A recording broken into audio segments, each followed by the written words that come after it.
Hello, Power Rangers fans, and welcome back to Rangers of the Universe. I'm Chris, and I'll be bringing back the Ranger review series with Power Rangers Cosmic Fury, the end of the current state of Power Rangers. So, I already did a video review of episode 1 through 6, but I never really got talking about it fully in my thoughts, so I'm just going to do it all in one go with the Ranger review series again, since other than we did find out that the Power Rangers reboot universe that is still eventually slated to come out is going to be 1 hour episodes, which is definitely amazing to hear. I love to hear that it's going to be hour episodes each. At that state, I'd probably expect only more 10 like Cosmic Fury was, but Cosmic Fury episodes were the normal standard amount. So these would be 1 hour episodes for a total of 10 hours of the show, which I could see that being the state, or maybe just 20 episodes in the 10 hour. So 20 episodes in those 1 hour increments, because normally we also do have with the season, they have the total like 40 episodes, like the 20 to 22, and then another 20 to 22 of the season 1 and season 2, like we did with Dino Fury, Beast Morphers, and then so on during the Neo Saban era as well. So that is something we could see as well. 10 to 20 episodes, hour each. That's what I'd more expect with it, especially since it's going to be a Netflix series. So I can't wait to hopefully hear more some point this year or whenever about the reboot universe, because it's good to hear that it still is happening. But, I wanted to do the Ranger review series again, where I talk about my thoughts on Ranger seasons, what I liked from it in total, the characters, my thoughts and everything like that. And what better way to start than the final season of Power Rangers, 30th anniversary, Power Rangers Cosmic Fury. So if you want to hear my thoughts more in depth on the first 6 episodes, I do have those videos up. But instead of doing them in the last 4, because it's been so long since the season had come out, I just wanted to kick it off doing Ranger review series again with the season in general. I already have a Ranger review video up on. I did Dino Fury season 2, and I did Mighty Morphin Power Rangers Once and Always, the reunion special. So, kicking it off again this year with Cosmic Fury, we're going to go through each and every season. So, Cosmic Fury in total, I really, really enjoyed as a season. For it only being 10 episodes, I think, and all the rules that Hasbro gave and changes that made that have come to light in interviews that Simon Bennett has done, Cosmic Fury, they did a phenomenal job. I really did enjoy this season. In total, Amelia, going off the characters first, Amelia was a phenomenal Red Ranger. The lead up and build up to it, from right in the beginning when we see Zato fall through the portal and end up sent to another planet, we see Amelia take that leadership role and step into it more and more until the culmination in episode 3, when they gain the Cosmic Fury powers and she becomes the Cosmic Fury Red Ranger. She was definitely the best character. She was definitely the most phenomenal character this season, but at a close number 2, I do truly give to highly underrated Black Ranger and a Ranger in general, Chance Perez's Javi Garcia. He was a phenomenal character this season. Javi has always been one of my personal favorites from Dino Fury Cosmic Fury. I think he was phenomenal and highly underrated in Dino Fury.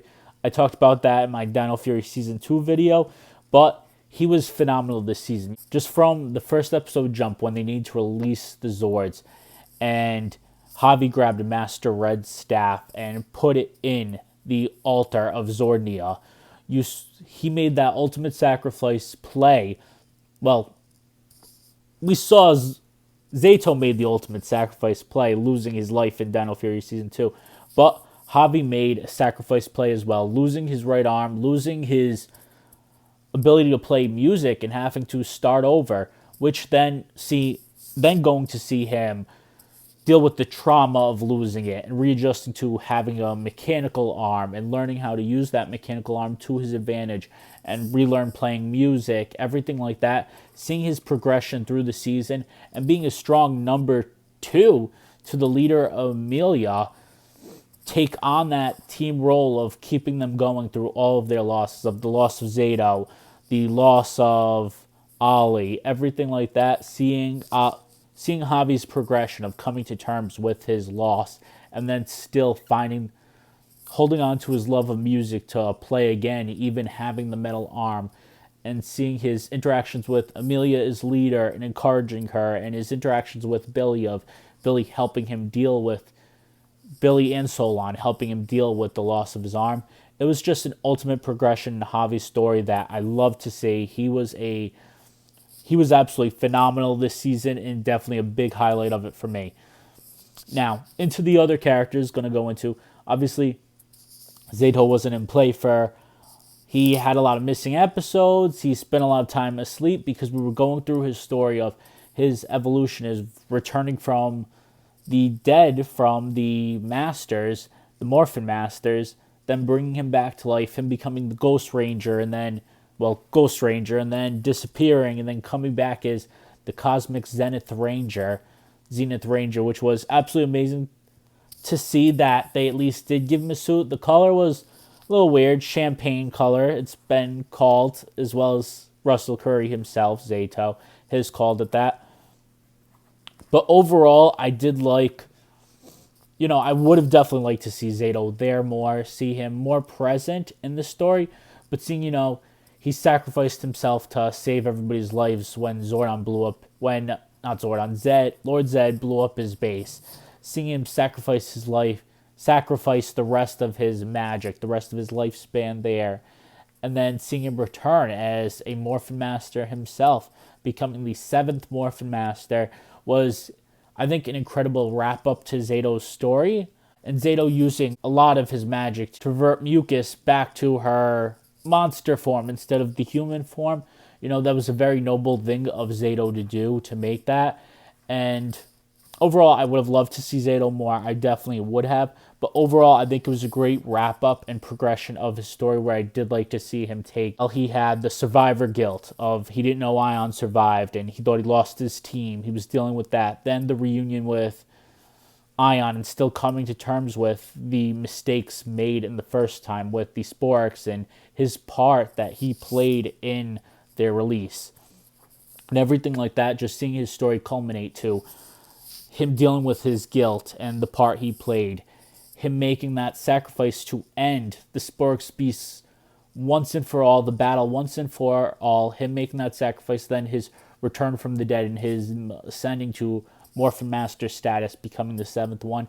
I think ultimately, yes, I would have loved to see him play a bigger role because that was a lot of complaints. A lot of people had that Zato was heavily underutilized, but it made sense with Zato's story to have that slight underutilization because it was the perfect wrap-up to his heroic arc, and it definitely cemented him as one of, in my opinion, the best Rangers because he had such a momentous arc that was so meaningful throughout the story, and I think it was extremely well done. It was perfectly well done. Russell Curry did a phenomenal job as Zato and as that status. And just in general, I'll get more into this part later, but seeing Zordon, the look of Zordon taking over like Zato's body and Zato's Zordon type of thing in the Morphin grid when he reunites with Ion. I'm going to get into that a little later, but that was extremely cool to see. So, into the other characters, Ion and Izzy are two that fell left in the background to me in the beginning of it. Ion had a lot of the story of where's Zato, missing Zato. He just got Zato back and losing him again. So his story was all Zato heavy. It was all about Zato. So that's the thing. Ion fell a little more underwhelming to me, but I definitely enjoyed his story arc more than I did in Dino Fury, where he kept having to learn the same exact lesson of work as a team, not as your own. And he was part of the main team this time, shared with them the Cosmic Fury Morpher, and he was part of the main team. He was no longer their 6th Ranger. Yes, I'm going to say that. He wasn't the 6th Ranger any longer. But Zato Ion, I did really enjoy in this, and I felt like it fits the story well, where he was the first one that noticed that Zato had limited time left. He was so focused on trying to keep Zato alive, and overall, I think it fit. I love to see him doing the cafe owner and the bit of it. I think that was still wicked cool, and the cooking. But overall, I feel like Ion was definitely the lackluster one of the bunch with the least focus on it. And then we go into Izzy. Now, I absolutely love Izzy as a character. You know, all of them are all such skilled actors. They've done a phenomenal job. I absolutely love that cast. Izzy is a phenomenal character that broke boundaries with being the first female Green Ranger, first LGBTQ Ranger, everything like that. But overall, this story, it just felt very stagnant with her storyline for the first half of the season, where it was all about being super overprotective against Fern, and it felt like she didn't have any storyline beyond that. Beyond Fern, there wasn't really a storyline for her there. But overall, in the later half of the season, when we do see Fern become our first ever Orange Ranger, the progression of Izzy's character and showing more comes to light more and stands out better, where I do overall, no matter what, enjoyed Izzy as a character. I think she was phenomenal, but I think in the beginning of it, there was so much focus on progression of Zato going to the other planet, then Zato returning. There was so much focus on Amelia's progression as leader, Javi's trauma over losing his arm. I think more we saw in the background, Izzy and Ion were pushed back there for while the progression on the main two of Javi and Amelia got that progression, because that's where the main storyline was originally, and with Evil Ollie. But overall, throughout the season, I think they played a central role in it, and I liked the progression of it very much with it. Now, into Ollie. So, Ollie was my least favorite character in Dino Fury. I didn't like him. I mean, he's definitely the opposite of a Ranger, where he treated everybody like crap. He wasn't all that nice to people, especially Amelia. But he definitely does. Kai Moya can't be denied, is a phenomenal actor. And he definitely plays evil so much better. I'm going to say Ollie plays an evil Ranger much better than he does a good one. Because he does not have all of the best qualities of a good Ranger, but he did a phenomenal job as evil, and we did see him become good again in the last couple episodes, where he finally morphs into Cosmic Fury Blue Ranger. But overall, I absolutely love his evil Dino Fury Blue Ranger suit. That is an absolutely phenomenally cool looking suit. His storyline is excellent. The evil portion of it, his role with Lord Zed, where Lord Zed's a mentor to him and treats him like a mentee. It's an absolutely phenomenal storyline throughout the season that you see unfold. And I think it was an extremely smart decision to make Ollie evil, because it definitely fit in very well with the story progression. And Amelia having to come to terms with being a leader, being the new Red Ranger, and facing off somebody she cares about and loves, who's trying to destroy her and her friends, a former Ranger. So it's an absolutely phenomenal part to see in the story that's integral in it. And I think it was a phenomenal storyline. I think Kai Moya did absolutely fantastic playing Ollie evil. It was absolutely amazing. I love that storyline. I definitely think that was one of the plot lines that made the season what it was and as great as it was, because we had that evil progression storyline and taking forward, and I feel like the season would have been more lackluster without something like that. So that was a phenomenal plot point, and Ollie did a phenomenal job as an evil Ranger. As I said, he definitely plays evil much better than he does good with the Ranger, you know. So I really enjoyed that suit. I thought it was absolutely phenomenal. And then finally, Fern, our sixth. I am going to dub her as the sixth Ranger, because Ion's part of the main team. That was done with it. So I'm going with Fern as the sixth Ranger, because Zato has more of that extra Ranger role. So I'm going with Fern as the sixth Ranger, the first Orange Ranger in Power Rangers history.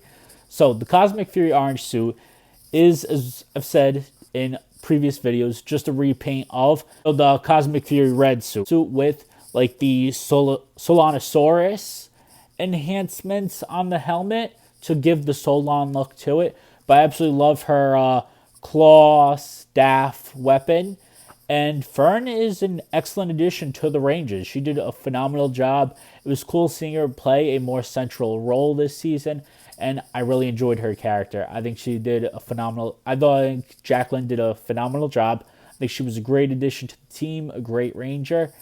But that's not all. We do have our extra guys too. Like we had Billy, Mick, we had Heckle, we had Tarek, and they all played a phenomenal role. Seeing Billy interact with this new generation of Rangers, from his interactions with Ion, calling each other old and young, to his interactions with Javi, helping him get over the trauma of losing his arm, to his interactions with Amelia, of helping her step up to become that leadership role and help giving her advice, working with her, being a part, asking to be a part of her team, working with her hand in hand.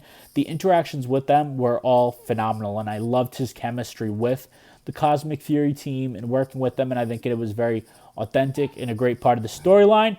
And then seeing Rangers like Mick return was phenomenal as well. He only got to be Ninja Steel Red in one episode in the finale of Ninja Steel, and seeing him be back for multiple episodes this time around was phenomenal. And then we got the debut of Dino Charge Dark Ranger with Heckle, who was a agent for Tarek.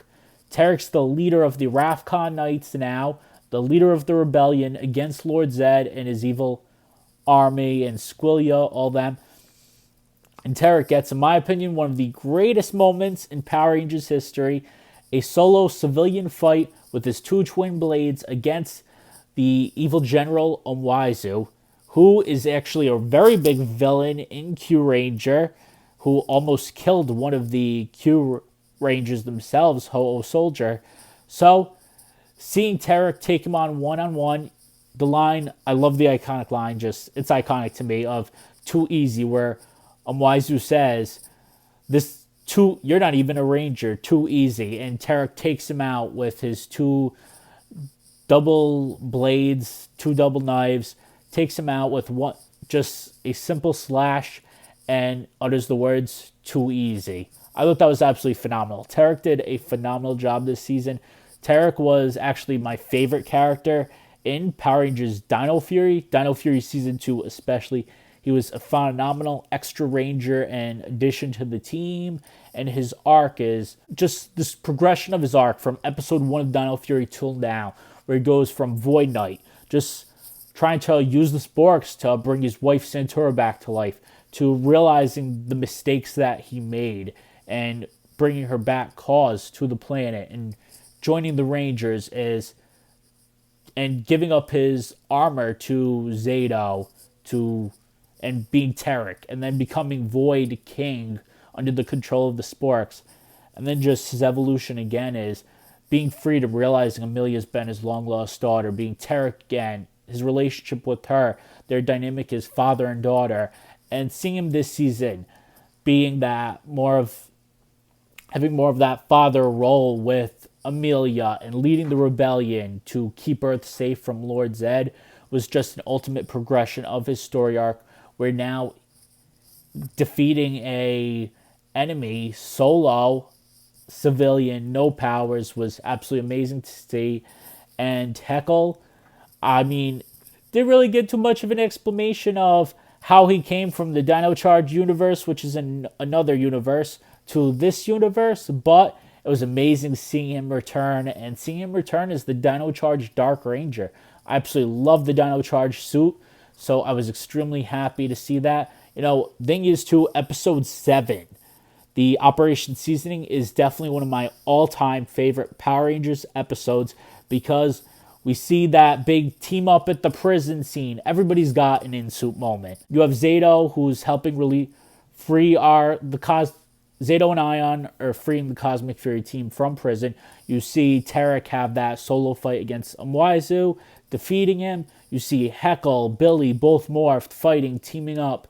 And you see our Cosmic Fury team with Fern as well there. This is episode 7. And that was an absolutely phenomenal episode. That is definitely a highlight season of me. I think Cosmic Fury ended on a phenomenal note. The finale definitely could have been better. It was very lackluster, and we didn't really get it. We got that big Master Zed unveiling, his ultimate form. And, you saw then Squillia betray him and steal the Morphin Master power from him. And then the big fight where you see Zords from other Zords come to light. We see the Lost Galaxy Megazord, my personal favorite. The Dino Megazord from Mighty Morphin. The Ninja Blaze Megazord. We saw the Astro Megazord. You saw several, and the Beast Morphers Megazord. So you saw several Megazords in there fighting with the team, helping to save Earth.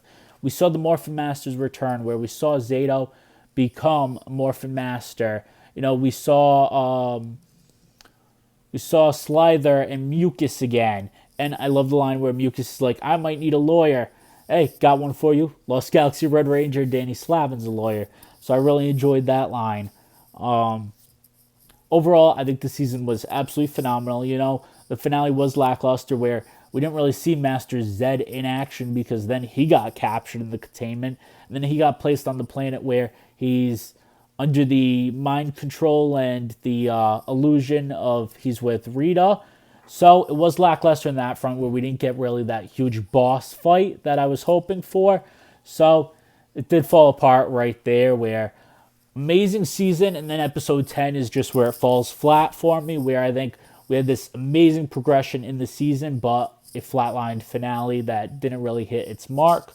But overall, I definitely give the season probably an 8 out of 10. That's where I'd land it, 8 to 8.5. Overall, it had a lot of high points that I really loved. And, you know, the thing is, it made a reference to SPD as well, about aliens on the planet being moved to New Tech City when Zed was evading. So I absolutely enjoyed that, because it helped canonize SPD and make it more canon in the timeline.